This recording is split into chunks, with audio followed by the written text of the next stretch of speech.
Voilà, donc je vais tout de suite donner la parole au premier orateur ce matin. Donc Jean-Guy Nocanson représente la direction de programme de la direction de l'énergie nucléaire qui s'occupe de l'assainissement et du démantèlement. Jean-Guy, c'est à toi. Bien, merci, bonjour. Je ne sais pas si ça fonctionne bien, j'ai pas l'impression. Ah. Vous entendez? Oui. Mais là, ça arrive. Bien, bonjour. Non, ça... Ouais, je sais pas, ça n'a pas l'air de fonctionner terrible. Bon, j'espère que vous m'entendez. Non ben voilà, non. Alors, plus fort, je peux crier. Hein. J'ai l'habitude à DADN de crier. Hein. J'ai des bons chefs, donc je suis entraîné pour crier. Vous entendez bien? 1, 2, 3, voilà, c'est mieux, oui. Voilà. Bien, bonjour, donc Jean-Guy Nocanson, je travaille à la direction de l'énergie nucléaire à Saclay, dans la direction en charge de l'assainissement et du démantèlement des installations nucléaires.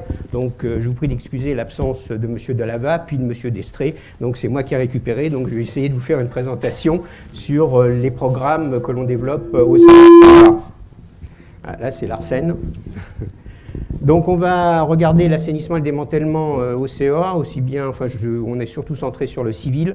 On regardera les déchets, mais à la fin de la matinée, j'ai une présentation dédiée sur les déchets, donc je passerai peut-être un peu rapidement. Et puis on parlera aussi de la recherche et du développement, mais plutôt du domaine applicatif, de ce qui est fait pour favoriser les opérations d'assainissement et de démantèlement, pour les rendre à la fois plus sûres, moins chères et pouvoir les réaliser plus rapidement et plus efficacement. Donc tout d'abord, l'assainissement et le démantèlement au CEA. Quels sont nos enjeux, les objectifs qu'on poursuit, la stratégie qui est mise en place, le périmètre et l'organisation. Donc on a eu très récemment, début 2013, donc un comité stratégique de la filière nucléaire qui a permis d'ailleurs de créer un fonds de modernisation des entreprises nucléaires, ce fonds ayant été doté d'un peu plus de 130 millions d'euros. Il y a eu, à l'issue de ce comité stratégique, aussi un renforcement de la filière du démantèlement afin de répondre aux besoins, alors non seulement en France, mais aussi de tous les pays concernés. Si vous avez des questions d'ailleurs sur l'international, je pourrais éventuellement vous y répondre. Donc en s'appuyant sur l'existence de nos entreprises et de ce qui est fait, notamment en France, dans le domaine de l'assainissement et du démantèlement, que ce soit à Areva, EDF ou au CEA. Et puis on cherche aussi au sein du CEA à promouvoir, à innover en matière de démantèlement. C'est pour ça que vous aurez un petit volet sur les opérations de recherche et de développement et les aides qui sont faites pour pouvoir améliorer ces opérations. Donc nos enjeux, nos objectifs, bien évidemment, gérer rigoureusement l'aval du cycle, démontrer qu'on est capable de boucler la boucle, c'est-à-dire de démanteler des installations qui ont été arrêtées et qui ont fonctionné pour certaines 50 à 60 ans, et parfois pour d'autres même abandonnées pendant des dizaines d'années, puis après retrouver et finalement assainir, démanteler, reprendre, conditionner et entreposer les déchets anciens, notamment les combustibles usés, et surtout sur le site de Marcoule, on est confronté d'ailleurs au problème des 60 000 fûts de bitume. Évacuer ces déchets vers des exutoires, et là c'est une bataille de tous les jours. L'objectif du CEA étant de mener à bien, et tout d'abord en toute sûreté, et dans le respect des coûts et des délais, donc on a une organisation en termes de gestion de projet, les programmes d'assainissement et de démantèlement. On a effectué un certain nombre de priorités, donc vous aurez une présentation sur le programme de Grenoble, qui était une des grandes priorités, qui s'achève aujourd'hui actuellement. La deuxième priorité était et est toujours le démantèlement de Fontenay-aux-Roses, qui a un historique très important, et bien évidemment aussi ici à Marcoule, donc démanteler en priorité à l'UP1, donc la première usine de traitement de combustibles usés, et ensuite aussi de participer, de contribuer à l'assainissement et au démantèlement de Phoenix et de toutes les installations sur le site comme l'APM ou l'AVM. En ce qui concerne les directions des applications militaires, il y a des programmes aussi de démantèlement qui sont menés. Alors ces programmes sont menés sur des fonds qui sont financés en ce qui concerne le fonds dédié civil qui a été créé en 2002 sur des actifs d'Areva. Le fonds militaire a été créé 2 ans plus tard et lui est financé bien évidemment par le ministère de la Défense. Donc la DAM effectue des opérations d'assainissement et de démantèlement sur ces installations de Pierre-Latte, de Marcoule, donc vous avez ici les Célestins et l'ATM, et il termine bien évidemment aussi l'assainissement des installations nucléaires qui sont dans les centres, notamment en région parisienne. Donc on prend soin, je vous l'ai dit, de gérer nos projets d'assainissement et de démantèlement en termes de gestion de projet. Ça veut dire qu'on doit impérativement respecter les dates de fin de chantier. Et d'abord, elles sont aussi imposées par décret. Donc il est très difficile de dépasser les dates sur les décrets, sinon à reconduire de nouveaux actes administratifs. Et bien évidemment de respecter les principes de sûreté qui nous sont admis. Donc le périmètre d'assainissement et de démantèlement au CEA, alors tout d'abord le démantèlement, ce n'est pas quelque chose de nouveau. Hein. Le démantèlement, en 1958, quand l'usine PU de Fontenay-aux-Roses s'est arrêtée, elle a été assainie et démantelée. Alors certes, les contraintes étaient différentes, mais ça a été fait en l'espace de 2 ans. Donc un certain nombre d'installations au CEA, dans le passé, ont déjà été assainies et démantelées. Dans le présent, on a des priorités, comme je vous l'ai dit, donc le centre de Grenoble, avec des installations qui sont déjà déclassées. Donc on a Siloé, Siloette, Milusine, le Lama, la STED, donc des installations qui ont pour certaines été déclassées, pour d'autres qui vont l'être très prochainement.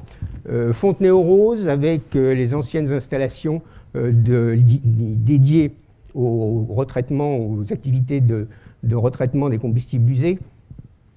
On a sur le site de Saclay des installations aussi en assainissement, en démantèlement, des laboratoires de haute activité qui servaient au développement de la recherche et du développement, le réacteur de Ulysse à l'INSTN qui servait à l'enseignement et dans un proche futur, vraisemblablement, Osiris à partir du moment où le réacteur Jules Horowitz sera démarré. En ce qui concerne Marcoule, vous aurez une présentation dédiée sur les activités, notamment celle du P1. Vous n'avez pas qu'U-P1, on a l'APM, le civil AG1, le militaire AG2, G3, on a les Célestins, on a aussi l'atelier Tritium, et bien évidemment Phoenix, qui est aussi maintenant passé en assainissement et en démantèlement. En ce qui concerne le centre de Cadarache, des installations ont été assainies, démantelées, déclassées, c'est le cas d'Harmonie. Rhapsody a atteint un certain niveau d'assainissement et de démantèlement, puis arrêté pour des raisons financières. Et derrière, on pensait pouvoir reprendre ses activités en 2010-2011. Et compte tenu du retour des consultations et du manque de financement qui était là, qui était observé, on a décidé d'étendre un peu ce délai. D'autres installations sur Cadarache sont aussi en assainissement démantèlement. C'est le cas de Phébus, de l'atelier de production de plutonium. Donc ce sont des installations qui ont été transférées du CEA à Areva et qui servaient à fabriquer les combustibles au plutonium, l'atelier de traitement uranium et la station de traitement des effluents. Donc vous avez un certain nombre de photos sur cette présentation qui vous présentent notamment tous les programmes liés à la reprise des déchets historiques. Vous connaissez peut-être ce qui se passe sur Marcoule. Donc là, vous avez une image de ce qu'on peut trouver sur Cadarache. En ce qui concerne les militaires, je vous en ai aussi un peu parlé, donc on peut passer sur la diapositive. Donc quelles sont nos spécificités ? Contrairement à Areva ou à EDF, on a une grande diversité d'installations, on a des réacteurs, des accélérateurs, des laboratoires, des ateliers qui peuvent parfois être des ateliers de taille industrielle, des installations de traitement de déchets et d'entreposage. On n'a surtout pas d'effet de série à attendre, contrairement à ce qu'on pourrait avoir vraisemblablement sur le démantèlement de réacteurs de puissance, s'ils sont bien évidemment tous de la même catégorie, ce qui n'est pas le cas aujourd'hui à EDF, par exemple, sur les réacteurs, les 9 premiers réacteurs dits de première génération, ou bien d'effet de série, comme on peut avoir sur le démantèlement d'usines d'enrichissement par diffusion gazeuse, comme sur Eurodif. Je vous l'ai dit, les tailles sont diverses aussi, très différentes les unes des autres, depuis de petites maquettes critiques comme Ulysse, jusqu'à des réacteurs de puissance de 250 MW électriques comme Phoenix, et puis des laboratoires où on a fait de la recherche. Et quand on fait de la recherche, et derrière, nous, en démantèlement, en assainissement, on a souvent tendance à retrouver beaucoup de choses, pas toujours prévues au départ. Les installations de R&D se caractérisent essentiellement par un manque de traçabilité lié à leur vie, à leur modification, à leur historique. C'est ce qu'on trouve aujourd'hui, par exemple, sur le centre de Fontenay-aux-Roses, où cette usine, la première usine PU a été assainie, démantelée dans les années 58. À l'époque, les terres ont été remblayées, les vides de fouilles ont été remblayés par les débris des assainissements et des démantèlements, mais à l'époque, il n'y avait pas les normes qui existent aujourd'hui. Donc aujourd'hui, on est confronté à la reprise de ces terres. Donc, je vous l'ai dit, des déchets très divers. En règle générale, la grande diversité des matériaux fait que l'on a une grande différence entre la phase d'exploitation et la phase de démantèlement. En démantèlement, on va produire relativement peu de volume de déchets, mais avec des activités importantes.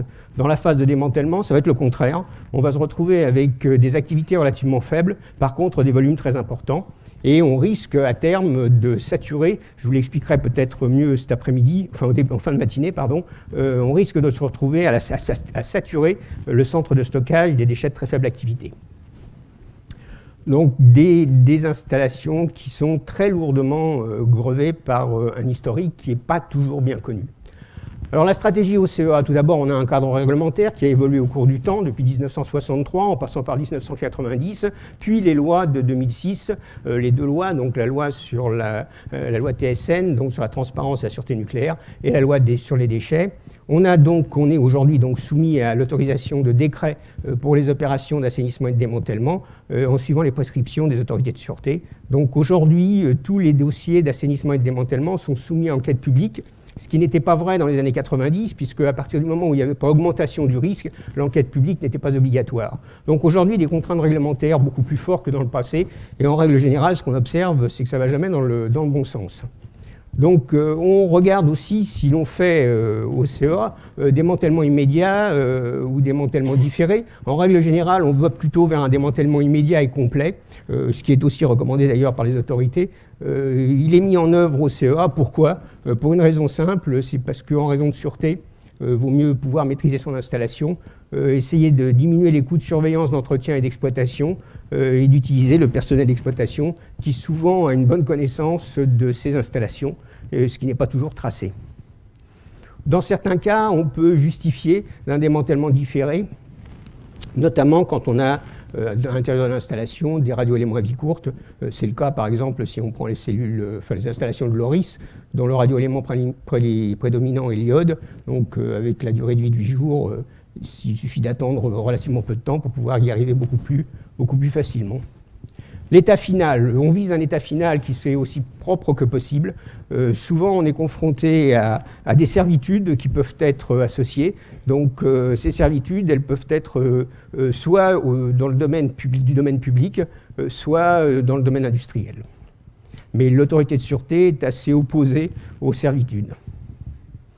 Et la chose importante dans le domaine aussi de l'assainissement et du démantèlement, puisqu'un démantèlement, c'est de la main-d'œuvre et des déchets, c'est pouvoir gérer ces effluents et ces déchets et pouvoir les évacuer en ligne, parce que ce qu'on peut aujourd'hui envoyer, peut-être demain, on ne pourra plus le faire.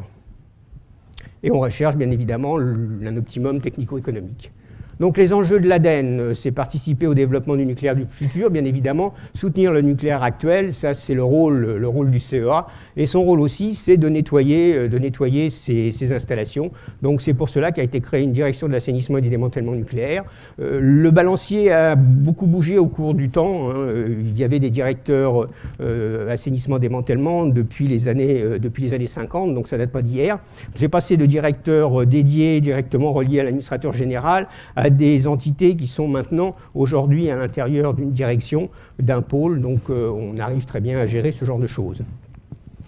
Notre travail, c'est donc d'assainir, de démanteler, et non seulement ça, mais aussi de gérer au sein des ADN, de gérer tout ce qui est transport, donc d'assainir, de démanteler les installations et de gérer tous les déchets historiques et actuels du CEA. Quelles sont les différentes étapes dans le cadre réglementaire ? Donc, tout d'abord, on a un décret d'exploitation. Dans ce décret d'exploitation, les choses sont bien définies. Donc, à l'issue de la décision d'arrêt d'installation, on informe l'autorité de sûreté et à ce moment-là, on passe à des opérations post-exploitation, donc qui consistent essentiellement à retirer les matières, les combustibles, les matières, qu'elles soient nucléaires ou pas d'ailleurs, ou même les chimiques, et d'essayer de rincer les installations pour parvenir à un état aussi propre que possible, mais défini dans le référentiel de sûreté d'exploitation. Ensuite, on mènera des opérations préparatoires au démantèlement. Ces opérations peuvent être prévues dans le référentiel de sûreté ou bien demandées à l'autorité de sûreté avant de pouvoir obtenir le décret de démantèlement. Pour ce faire, on rédigera un dossier de démantèlement qui sera soumis à enquête publique. Donc c'est un dossier total qui finalement définit 2 grandes étapes dans la vie d'une installation, la phase d'exploitation et la phase de démantèlement, les 2 soumises à décret. Et ensuite, on mènera nos opérations d'assainissement et de démantèlement, que ce soit à l'intérieur des réacteurs ou des installations du cycle. On essaiera ensuite d'assainir, et c'est mieux d'y arriver, les structures en écroutant et en parvenant à l'état final qu'on s'est fixé.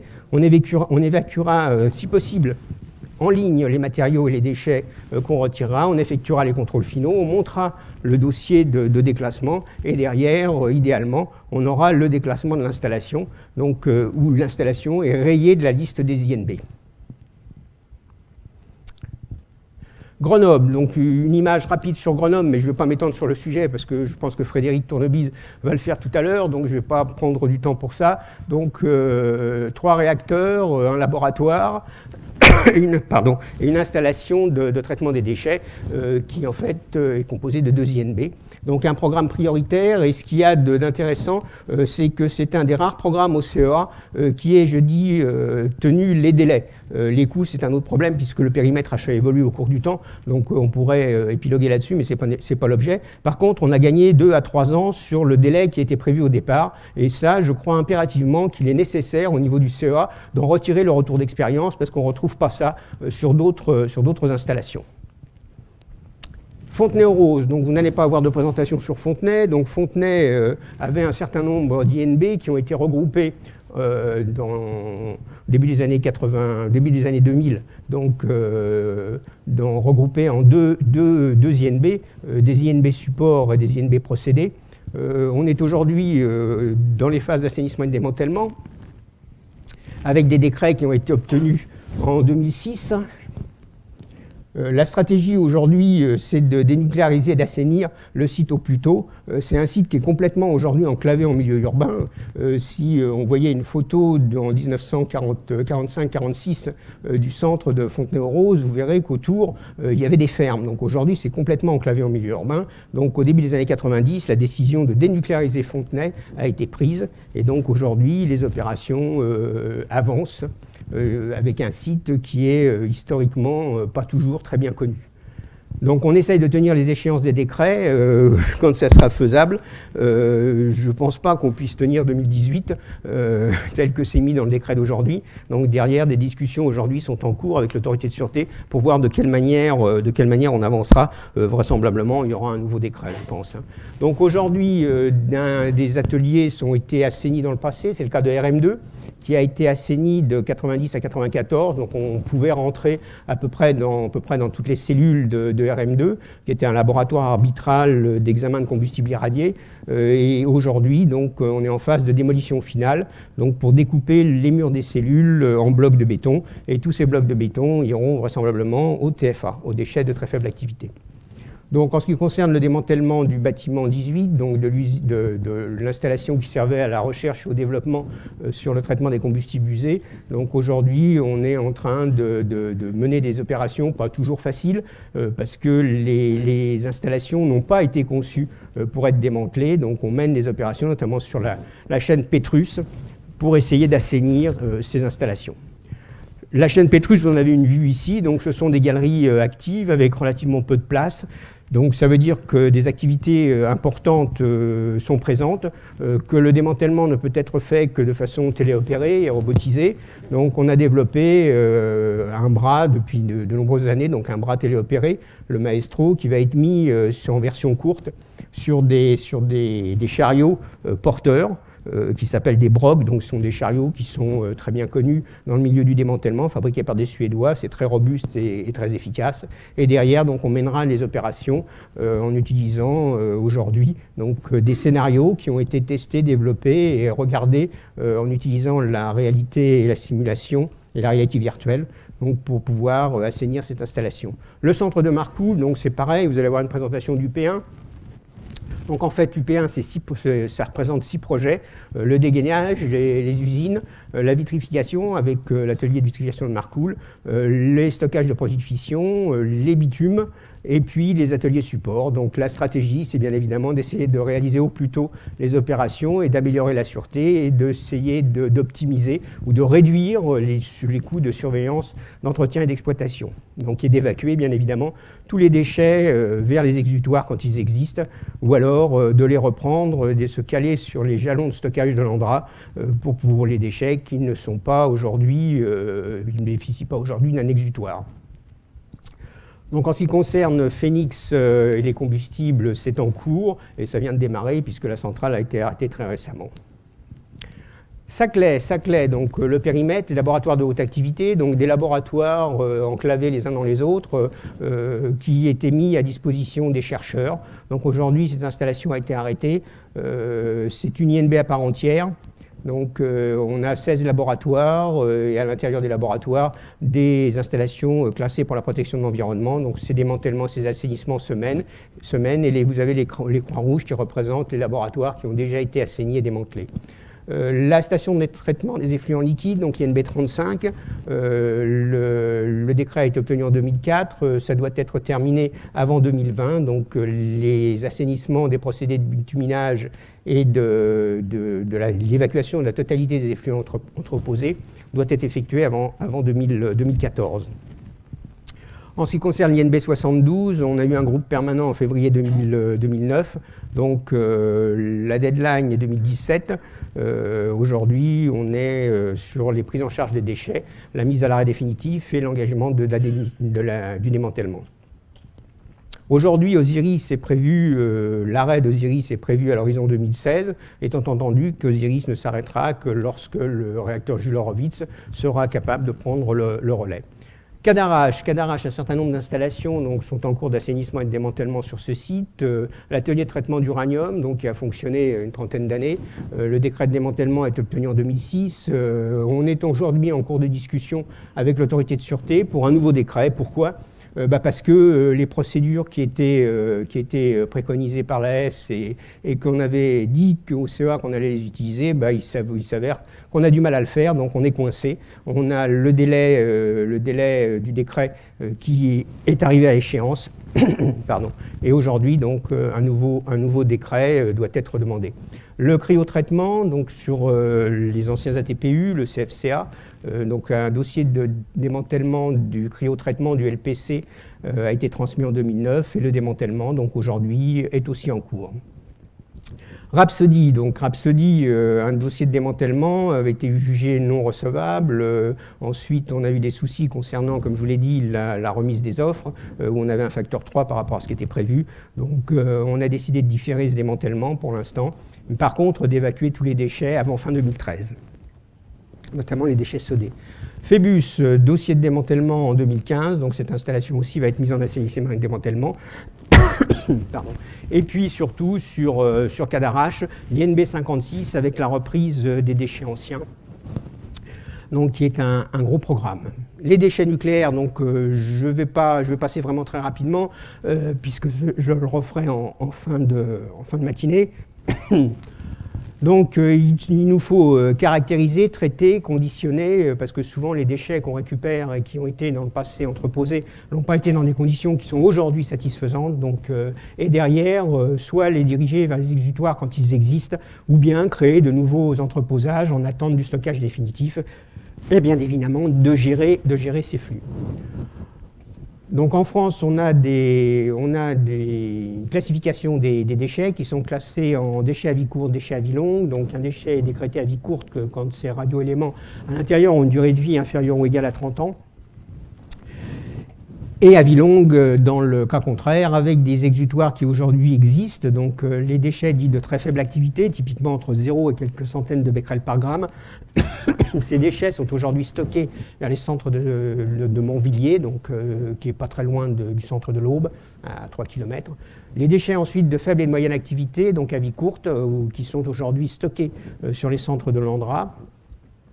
Et toujours en attente des déchets, bien qu'ils étaient prévus dans la loi pour entrer en production en 2013, mais aujourd'hui on est confronté à des problèmes en ce qui concerne les déchets radifères et les déchets graphites. Donc on est en train de regarder aujourd'hui, à la lumière du développement et du débat qui a lieu aujourd'hui sur les déchets de faible et de moyenne activité, de moyenne activité à vie longue et de haute activité à vie longue, pour voir de quelle manière on gérera le problème.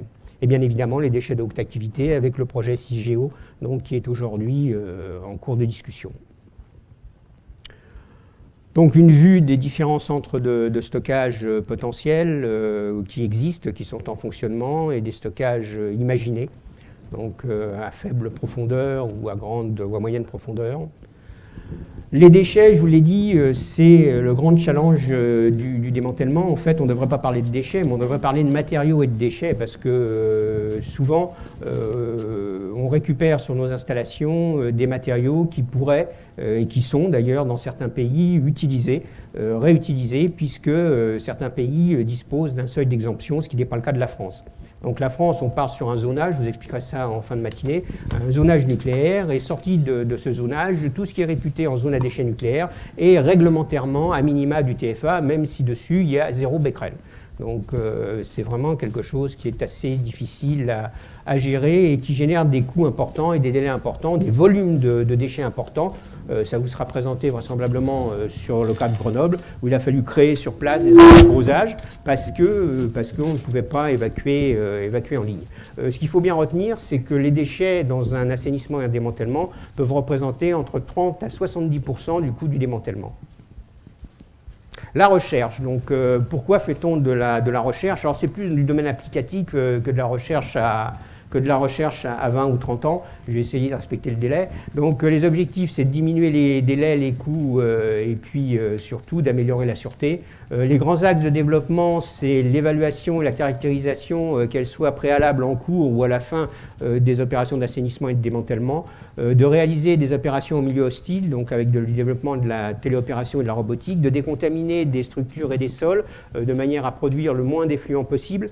C'est ce qui a donné lieu au développement des gels et des mousses, de gérer les déchets et de les optimiser, donc la réduction de volume oui, mais pas en conduisant à un surclassement du déchet, donc il y a une optimisation aussi à mener, et bien évidemment la caractérisation. Aujourd'hui, le CEA engage en gros entre un peu plus de 10 millions d'euros par an sur les activités d'assainissement et de démantèlement, et ça utilise et ça prend à l'intérieur du CEA une cinquantaine de personnes.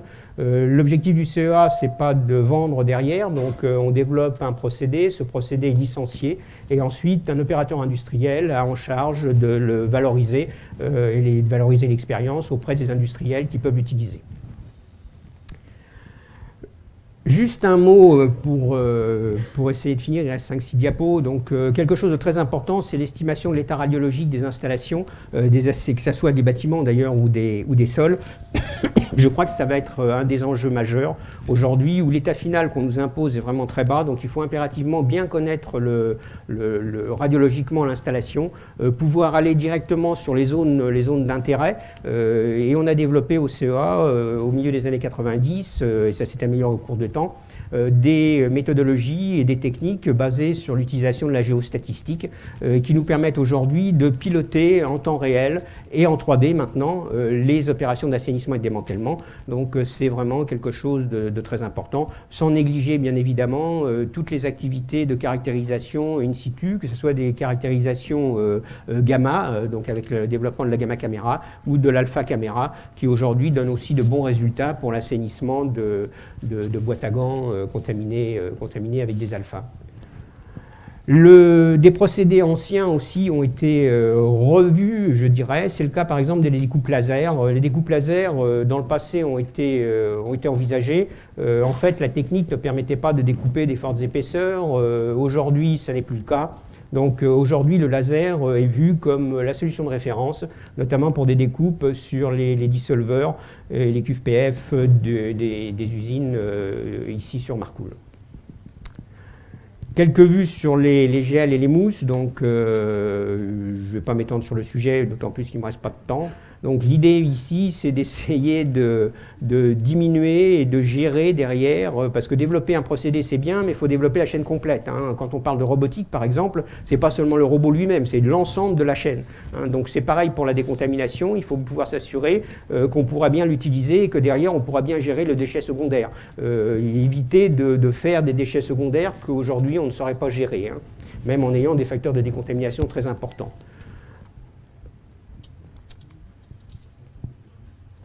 Bien, donc ces activités sont en soutien des programmes d'assainissement et de démantèlement, mais pas uniquement dédiées aux assainissements et de démantèlement, puisque le CEA s'appuie sur la R&D qui est faite dans ces différents pôles pour pouvoir les utiliser dans les domaines de l'assainissement et du démantèlement.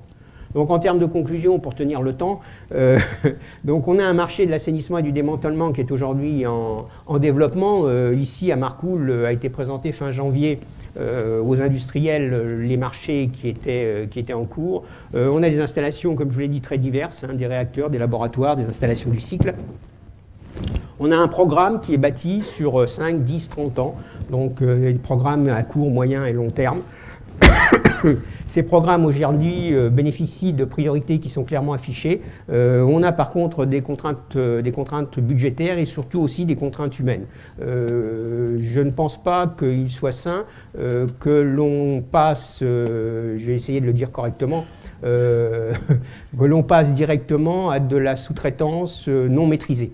Hein, donc derrière, je pense que les donneurs d'ordre, que ce soit CEA, EDF ou Areva, doivent pouvoir être, comme on dit en anglais, the intelligent customer, c'est-à-dire avoir une bonne vue de ce qui est proposé pour ne pas aboutir à sinon des impasses ou même avoir des problèmes.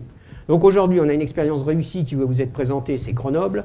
On a des déchets, je vous l'ai dit, c'est d'un des challenges de notre métier. Et puis les activités de développement qui, je pense, ont encore un peu de beaux jours devant elles, notamment pour obtenir des gains de sûreté en termes de gestion des déchets, en termes de coûts de démantèlement.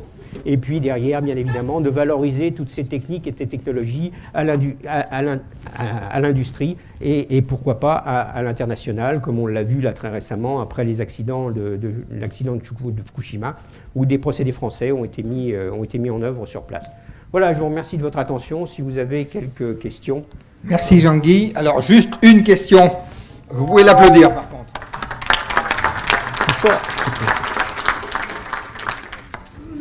Juste une question pour tenir le délai, parce qu'on a beaucoup de choses à dire. Alors, on aurait pu faire un colloque sur la semaine. On a fait un choix, comme tout le monde n'a pas un temps infini, de prendre quelques exemples. Donc, voilà, après ce chapeau un peu général, on ne pourra pas parler de tout ce qu'a parlé Jean-Guy, mais on va parler, par exemple, de Grenoble. On a pris des choses un peu abouties, des choses qui commencent, comme Phoenix, des choses Areva, des choses CEA, EDF, de manière à donner un petit aperçu de l'ensemble.